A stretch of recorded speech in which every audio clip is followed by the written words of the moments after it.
Hey ladies, welcome back to the Dan Frampton channel. Today, I'll be your host. My name is Dan Frampton, and I want to talk about some new music that is sick. Now, rock and roll is the least popular genre going right now. It's way below hip-hop, it's way below country, and then all the subgenres and niches within rock and roll are even less popular than that. And I'm covering a niche of a niche of a niche, and I'm not sure exactly how smart that is. So you got rock and roll, and then just below that you got the punk rock, and then just below that you got the hardcore, and then that's where I sit, underneath all of this other stuff that's way more popular, that would be a way better decision for me to do, but no, I'm way down here at the hardcore depths, at the very bottom of what's popular, but I'm here to tell you, down here at the very bottom, the very depths of what's popular, there is still some really fucking sick shit happening. And I'm gonna be telling you some of my favorite new stuff that is dropping this year, starting with a potential Song of the Year candidate when we talk about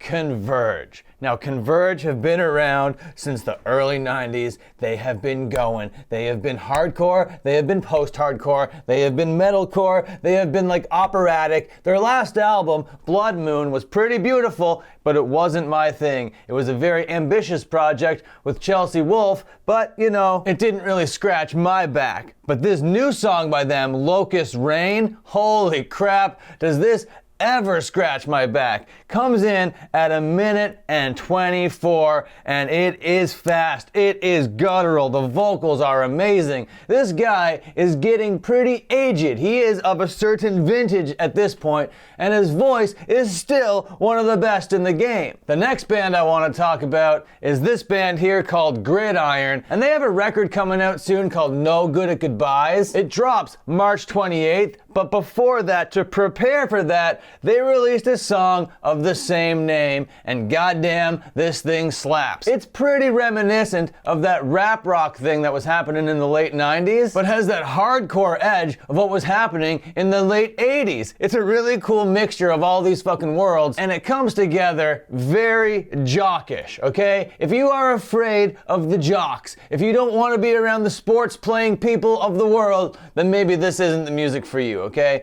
But to me, I like it. Their merch is like a windbreaker suit and a football. They're going all in. Okay, the next band I want to talk about is a band called So Much Hope Buried. And they're a pretty good band. However, the vocals sound almost identical to La Dispute's vocals. And if just like the casual hardcore, post-hardcore fan hears it, they're gonna think straight up that the guy from La Dispute just started another band that's just a bit heavier. But if they can kind of shatter that similarity that's kind of holding them back, I think, the potential for this band is through the roof because they sound awesome. This song here, Slave, has this like down-tuned piano that just sounds incredible in the mix. And musically, yeah, it sounds like a post-hardcore, La Dispute type thing, but a bit heavier, cranked up a bit louder, and I personally do like it, and I do vibe to this thing, but I can see that it's not gonna go anywhere unless they can kind of like be like, hey guys, I swear we're different than La Dispute. Field of Flames is a metallic hardcore band from San Jose. They're pretty sick, go check them out. That's it, that's all I'm gonna say about them. But I might talk a little bit more about this band, Ill Communication. Now, I can't believe that hardcore bands have been getting away with this kind of thing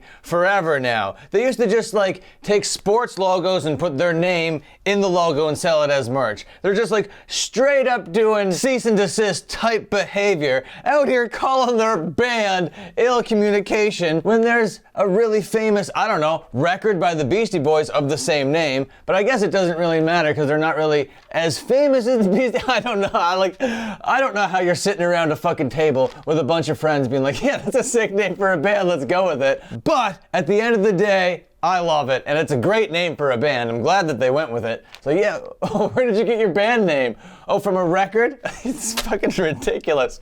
It's some of the most cringe behavior in the world. Imagine I was like, okay, I'm gonna start a band called And Out Come the Wolves. That's just what we're called. We're called And Out Come the Wolves. I don't know if I'd be able to get away with such a thing, but here these guys are, Ill Communication, called Ill Communication, dropping 2 new songs off their upcoming LP, and let me tell you, this shit fucking slaps. It kind of reminds me of like a more melodic Suicidal Tendencies with really catchy and bouncy riffs and leads. It's just a fun listen, all right? I think you should go check it out over here at their Bandcamp. I don't know, illcommunication.bandcamp.com. Go listen to these guys, they fucking rule. This next album I want to talk about is not a hardcore record, but it's probably my favorite non-hardcore record to drop so far this year, and it might even be my favorite non-hardcore record to drop all year because I think that this thing is fucking awesome. It's like this Midwest emo thing with a bunch of dudes from the hardcore scene playing the music, so it's pretty sick, and that's why it's so closely tied to the hardcore world. The band is called Anxious, and the record is called Little Green House. Run for Cover Records dropped it. It goes from soft and sweet and innocent